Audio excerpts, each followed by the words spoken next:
Hello people! Ayan, magluluto ako ng adobong puti. So, ipapatikim ko dito sa aking mga kaibigang itim. May tatlo kasing Sri Lanka dito. Si Kumari. Ayan. Adobo dapat kaso wala kaming soy sauce. So, ito yung aming lunch for today later. And then, mas masarap sana to kung may dahon ng laurel at saka buong paminta. Kaso wala. So, gawa natin ang paraan. Okay, ayan na. Inilagay na natin yung ating chicken. So, inantay ko lang mag-golden brown yung ating sibuyas bawang. At saka nilagyan ko na din siya ng luya para pangpaalis ng lansa ng manok. At ganun din itong manok sa asin at saka sa suka. Ayan, hinugasan. Ayan, after nating lagyan ng paminta, powder, at saka chicken cubes.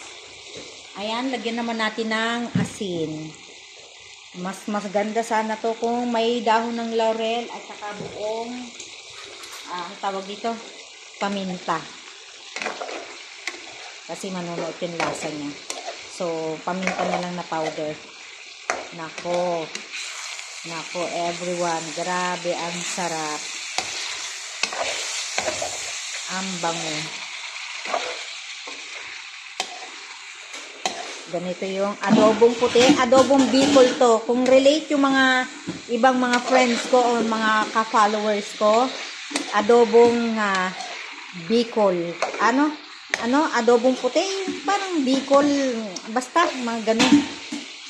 Yung iba nilalagyan pa nila ito ng gabi para lumapot siya.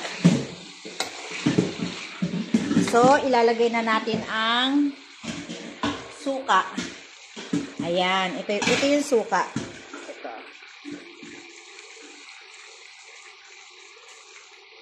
Okay.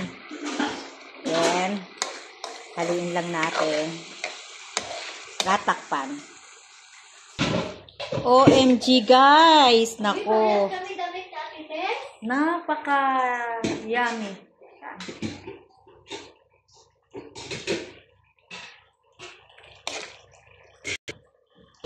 So, nako. Panalo everyone. Panalo sa sarap. Ayan, yung ating puting adobo.